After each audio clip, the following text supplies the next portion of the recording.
My first sex rule since high school has been no sex before the third date. I recently broke that rule with a handicapped guy, and now my childhood best friend is pissed and grossed out because she thinks I have some weird kind of fetish. Context/full story, I'm a 28F. My childhood best friend we'll call Jess is also 28F. To put it simply, I don't think I'm any kind of prude, I just don't really feel comfortable with casual sex, never have. My best friend knows this and has teased me about it lightly in the past. She's been in a long-term relationship for the last 3 years, I've mostly been single while working on my degree and starting my career. Jess lives in another state with her boyfriend, so we don't hang out much anymore. So about a month ago I had a first date with a guy I'd been talking to for a bit, thought it was going places, but he gave a weird vibe on the date and I cut and ran early. On my way home I stopped at a local pub, figured I'd have a drink to unwind and people watch till it wore off.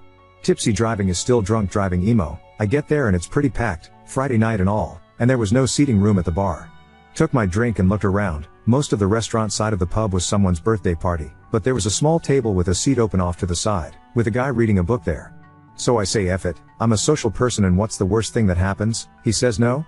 So I ask if I can sit there for a bit, I promise we don't have to talk or anything. At this point I feel like I fucked up because this guy up close is the hottest man I have ever seen. But he just smiled at me and gave an enthusiastic sure. A few minutes later of me sipping in silence and he says I don't mind talking, if you want to. Yeah, I want to. Are you kidding me right now?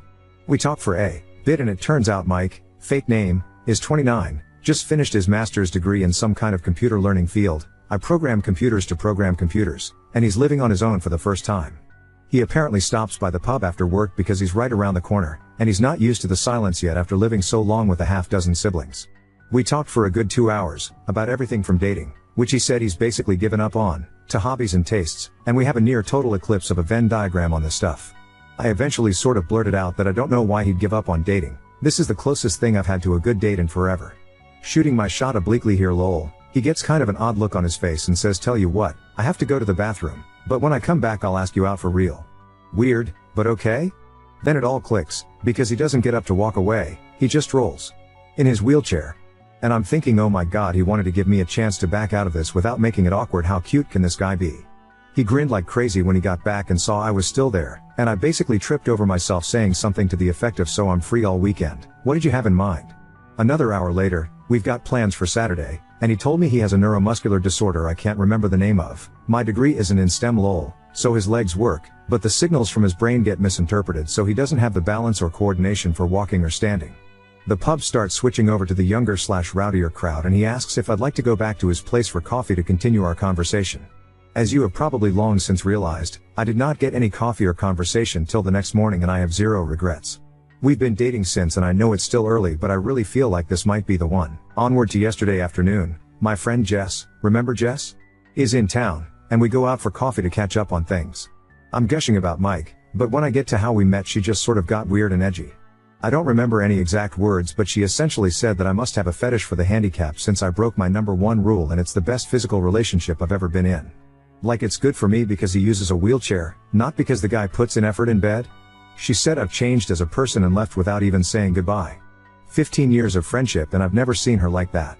So here I am, asking the most objective people online, haha, if I'm an asshole or weird for being super attracted to a guy who uses a wheelchair and basically putting out immediately. Oop, okay, yeah this made me laugh for real.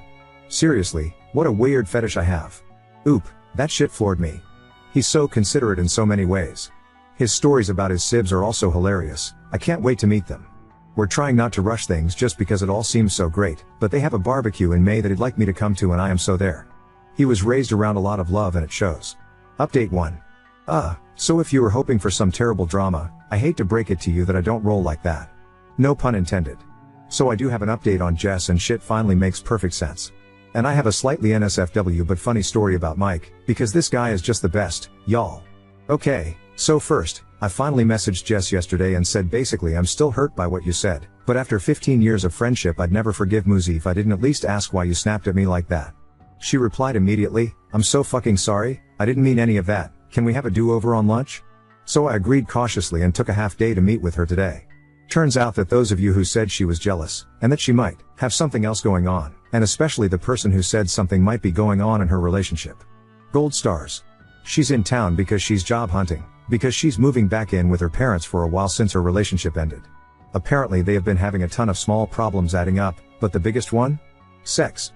The guy she's been with was apparently never great, but it's gotten to the point where he makes no effort at all for her to enjoy herself and then gets pissed when she isn't in the mood. She tried talking with him about it, making suggestions, but he told her recently that it's emasculating being given sex advice by a woman. The straw that broke the metaphorical camel's back, however, was that her boyfriend has always had a thing for Asian women. She's Caucasian, but she does have long black hair. After weeks of fighting over their sex life, he suggested that they spice things up, by her dressing in a kimono and pretending to be Asian. She lost it on him and is absolutely disgusted by the racist fetishism and ended it right then. So she had all of this bottled up and was hoping to talk to me and finally be able to put it down. And I missed every hint that she had something big to discuss because I was gushing about Mike. So to her it felt like I was just twisting the knife by bragging about how great our sex was. She snapped, and somewhere between what I was saying and what she wanted to talk about some wires got crossed and she said something incredibly dumb. She left without saying goodbye because she was mortified and ashamed as well as irrationally mad at me. Something to know about Jess, she's an awful liar and she and I were the co-founders of our high school's Foot and Mouth Society, so I do believe her. I told her I forgive her and I'm sorry I didn't realize she wanted to talk about something bothering her, and she said I was too stupidly nice and have nothing to apologize for, so I think we'll be okay. For time being I'm not ready for her and Mike to meet, because I don't want to make things feel worse, and she agrees. But she's really happy for me. Hopefully this is just a funny story we can look back on someday. So, on to how Mike almost killed me, lol. Last night we were talking about the Reddit post and he gets this funny expression that I'm starting to recognize. And he goes, how do we know you don't have a fetish if we haven't at least tried it in the chair? And I'm like, are you serious lol? He said he's never attempted it, because, cue tears, he's never felt so comfortable with a partner before. Well, his chair has what is essentially like a parking brake thing. Or it should, it's unfortunately broken and apparently getting them fixed is an expensive pain in the ass. He doesn't use it that often so he hasn't made it a priority. And there's this thing called Newton's third law, you know how every action has an equal and opposite reaction? As it happens, when you're trying to, get the motion of the ocean going, in a chair with wheels that aren't locked, there's a sort of counter motion that starts and fucks it all up. So we were going nowhere fast except for inching along the floor in his bedroom. And laughing at the silliness, which isn't helping. Eventually he just stops and says maybe we can get some of those wooden block things they use to keep little planes from rolling away, like in Indiana Jones, you know? I absolutely lost it. Like laughing so hard I'm in tears, he's giggling half at the situation and half at my reaction, and everything just keeps setting me off again. Finally I get it under control, doing some deep breathing exercises and shit, and I look at him again. And he pulls the straightest face he can, and says, for the love of God, golly. This sure is uncomfortable. Folks, if I had asthma I would have fucking died right there. I laughed so hard I think I pulled a rib. Like wheezing and not even laughing anymore so much as weeping and making this awful hey noise when I could catch my breath. While he's laughing and rubbing my back and saying he's sorry, he couldn't resist. So yeah, confirmed, no fetish here, and this magnificent bastard's comedic timing might actually kill me. I doubt I'll update again, because there's really nothing I can see needing to share given everything sort of worked out. And in the end, the real assholes were the friends we made along the way? Ike. Thanks for all the lovely comments on my last post and for coming along with me on this absurd but brief drama in my life, lol. Oop, and everyone's phones blow up. Genius, I'll finally go viral and get all those internet dollars I assume people are raking in, lol. I probably will post an update on this account, but I don't necessarily want to bog down Ada with my silly shit. I'm so excited and nervous. It's apparently a Mother's Day barbecue. Which I didn't know because my parents and I are estranged and I never even seriously thought about having kids before meeting Mike. But apparently it's a lot of people and a lot of food and apparently everyone knows he's bringing me. Also, can I just say fuck yes about his mom? They apparently have a huge one-floor rancher and she just assumed we'd be sleeping together in his old room. Like none of that weird you aren't married so you get separate rooms shit. I already adore them and we haven't even met yet. Oop, oh there is one coming. Oh my god, his family, lol. I am exhausted already and it's only one here, and we have another day of this ahead. They are amazing and he is glowing like a fireball. The side of him when he's with family is so bright I need sunglasses to look at him. Update 2. Hello again. I was going to post this on my own page but a few people mentioned that they think it's nice to read on Ada, so fuck it, here's the Met Mike's family update. And it's a doozy, or at least felt like it at the time for a girl who grew up with a small dysfunction family. So first up, you know what people, at least me, don't think about when dating a guy who's always sitting? Height. I know he's taller than me because we cuddle a lot, and he's taller sitting on the couch, but I didn't really get it. So we drive up Friday night after work, actually south and west, lol, but to my brain it's always up, in his vehicle, which is modified to be driven entirely using his hands. Neat, right? He's a really good driver too. One more green flag. We get to the house, and it's huge you guys, lol, like not a mansion, just kind of a sprawling one-floor rancher. Real estate was wild back in the day. Anyway we get out, and I meet his mom. I'd like to point out I am no slouch, I'm 5'7". His mom is towering over me. But she was the nicest lady ever. We go inside and I meet his dad, who funny enough is apparently the only short one in this family, and his youngest sister, who is living there with his 1-year-old niece. She gets up to hug me and she is also really tall. It's already a bit late then, so we eat and head to bed. I get to see his cute as shit room from when he was a teenager, and I casually ask, hey, so I don't know how this works and stuff, but how tall are you? And Mike is all I'd to know, like a bit over 6 feet 4 inches? Been a while since I checked. A bit over 6 feet 4 inches. So, is everyone in your family tall? Kinda? We met the Nordic basketball team he calls a family properly the next day. Actually they're Irish, but they're blonde and tall so it conveys the idea better. The only one of reasonable height, and still taller than me, was his oldest sister, lol. They are also loud. Like not really shouting or anything usually, just, present. Mike is a lot different around them, but in the cutest way, like he just beams all the time and you can see how happy he is to be home. One of his brothers put him in a headlock and gave him a dang noogie as a greeting, and got elbowed in the side for it, and all of them laughing, and his mom smacked one of his brothers with a rolled up magazine for putting his feet on the table. More laughing. Just intimidating but in the happiest way imaginable. I'll admit I was a little shut down for a bit, but Mike kept checking in with me to make sure I was okay, and they were all really nice, so I got into the spirit after a bit.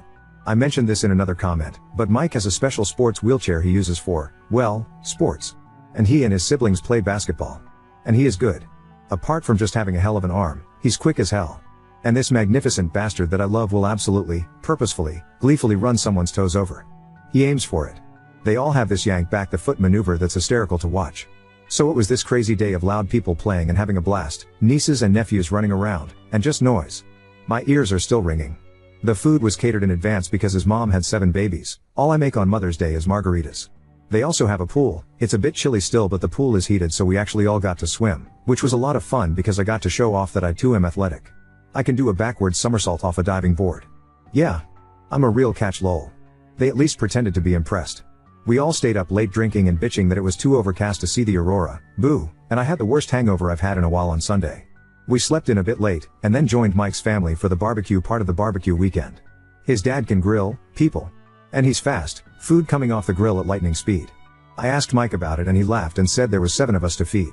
Ever see a nest of baby birds? He had practice. Which, fair enough. I don't have much experience with babies, but I got to hold his youngest niece, the one living at home with his sis until her husband gets back from deployment, and we had a light talk about kids and tea. He future. I told him that I never put much thought into it, but if they were going to grow up in a happy home like his and not how I grew up, I'm pretty sure I'd be open to having them with him someday. But later. I need him all to myself for a while first. He seemed really happy about that, which makes me feel all goofy and happy. I'm sappy. We had to drive home Sunday night, but before we went his mom hugged me and said she's never seen her son like this, and thanked me for taking good care of her baby. And asked if we'd be back for the 4th of July or if we were doing something with my family. And I tried to be all no, we'll be here if you don't mind. I don't see them much and I think she caught on that there's more to the story so she just hugged the shit out of me, Vikings, all of them I swear, and told me she can't wait to see me again.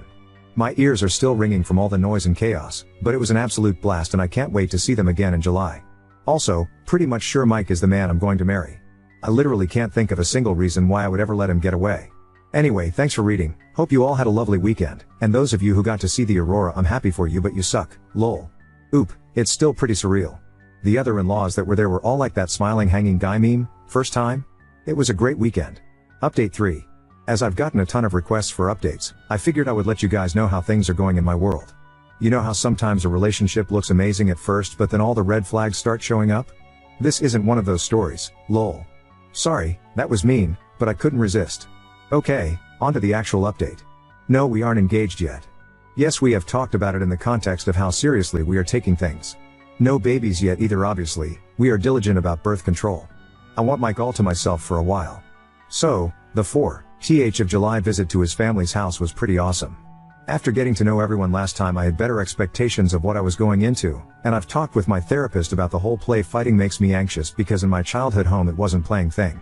I don't want them to ever curb how they act to cater to me, and instead I guess I'll consider it immersion therapy. I think Mike mentioned it anyway because I didn't see much of it this time, though there were cheerful threats of doom lobbed about which I didn't mind at all. His mom is amazing, I'd like to point out. Even if she moms so hard it makes me weepy. So, background info, I have a really common sounding name spelled really uncommonly. Think Danielle or Jessica. Because in addition to everything else my parents decided to be creative when they named me. So, although I do sort of like my name, that meant I was that kid who never saw their name personalized on anything. Mike's family, on the other hand, had like a million kids and they all got traditional names, so personalized stuff was huge for them. It kept them from fighting over stuff, I guess. One of the things in their house, because they have a pool, is that each of the kids, adults now, has their own personalized beach towel that lives at the house.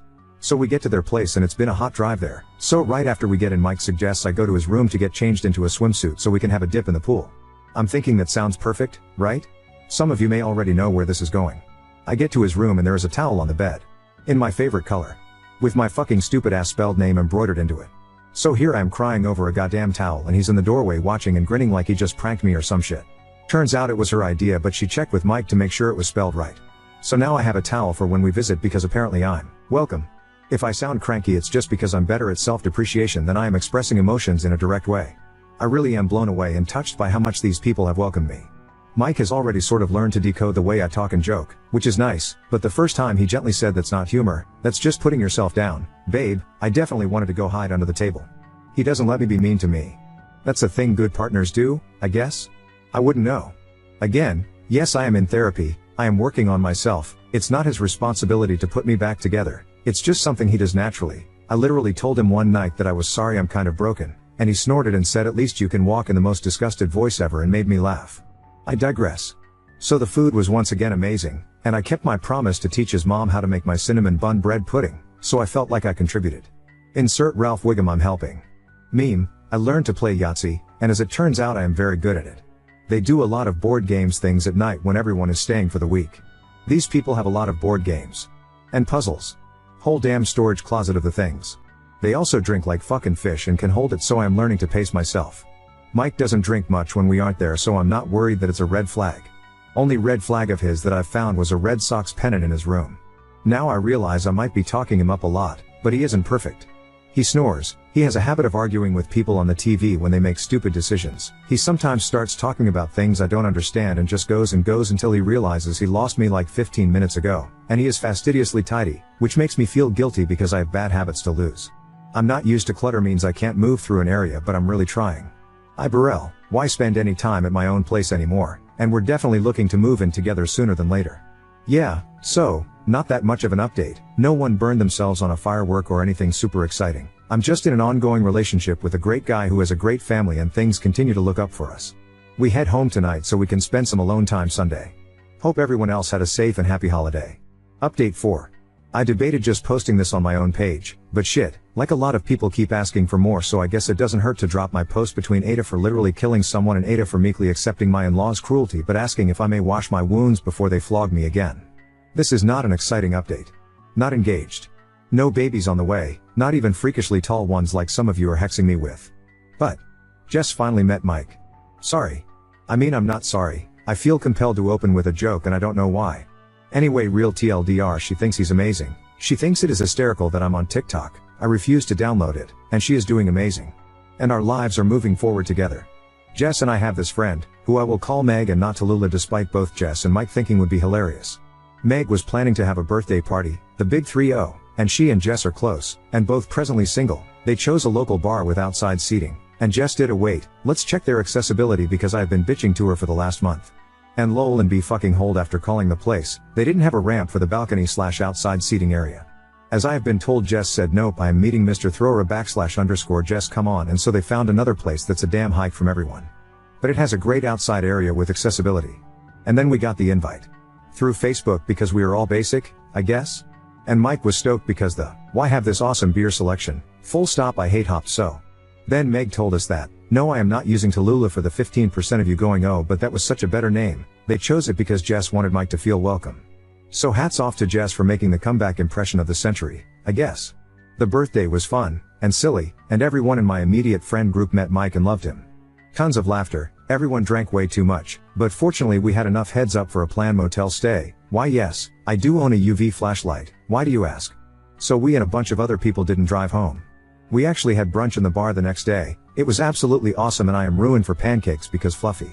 Once again, I digress. Jess and Mike hit it off and she told him literally every story I didn't want her to over brunch, and it all was great apart from the persistent hangover. I crashed at Mike's again. And then he asked what it would cost to break my lease, because he hates the mornings he wakes up and I'm not there. So the next upcoming week and a half or so is going to be insane while I pack up my whole damn life and shove half into a storage unit and the other half into his apartment. And then we'll be living together. I know it's too soon. He does too. We've decided we're idiots and just going for it. My landlord is a lady who is a bit on the older side and isn't charging me for breaking the lease as long as I leave the place ready for a new renter, so I may respond to comments for a bit right away but expect a lot of silence for a while after.